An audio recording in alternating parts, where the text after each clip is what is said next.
Murder झालेला होता त्याचे सापडलेले 22/6/25 रोजी चामारलेनी बोरगड मसरूळ पोलीस स्टेशनच्या हद्दीमध्ये एका युवकाची बॉडी सापडली होती।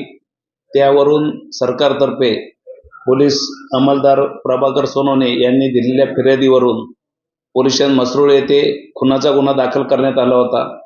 त्यामध्ये समांतर तपास करत असताना गुन्हे शाखा युनिट 1 चे श्री प्रवीण वाघमारे, विशाल काटे, विशाल देवरे, मरकड, संदीप भान, अप्पा पानवळ, मुक्तार शेख या सर्वांनी मिळून तिथे कंटिन्यू 11 दिवस आम्ही CCTVची पाहणी केली। सर्व आजूबाजूचा परिसर पिंजून काढला। पेठ, दिंडोरी तालुक्यामध्ये जाऊन अक्षरशः 200 किलोमीटर प्रवास करून सर्व माहिती घेतली आणि तांत्रिक विश्लेषणाच्या आधारे आम्ही हा तपास पूर्ण केलेला आहे। या तपासामध्ये आम्ही एकूण आता 4 आरोपी ताब्यात घेतलेले आहेत। हा जो खुनाचा प्रकार घडण्यात आलेला होता तो ट्रक ड्रायव्हर होता। त्याच्या जवळून पैसे लुटण्याच्या उद्देशाने हा खून करण्यात आलेला आहे। त्याला ह्या 3 जणांनी 4 पैकी यातील 3 आरोपींनी त्यांच्या मोटरसायकलवर घेऊन जाऊन आधी ATM मध्ये गेले होते। तेथून त्याचे ATM मधून पैसे काढण्याचा प्रयत्न केला। त्याने ATM ची पिन चुकीची सांगितली याचा राग मनात आला आणि त्यावरून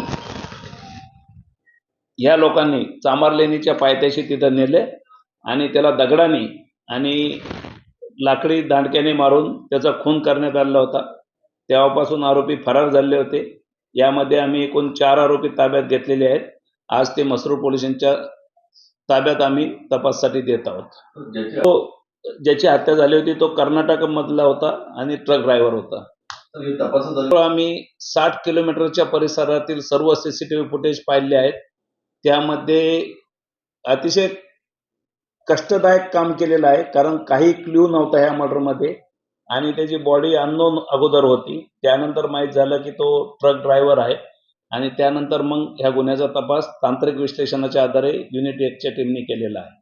त्यामध्ये एक जो आरोपी आहे त्याच्यावर नाशिक तालुका पोलीस स्टेशनला 3 गुन्हे व सातपूर पोलीस स्टेशनला 1 गुन्हे असे 4 गुन्हे दाखल आहेत आणि अजून एक आरोपी आहे त्याच्यावर दिंडोरी पोलीस स्टेशनला मारामारीचा गुन्हा दाखल आहे। इतर दोघांवर कोणतीही गुन्हेगारी पार्श्वभूमी नाही।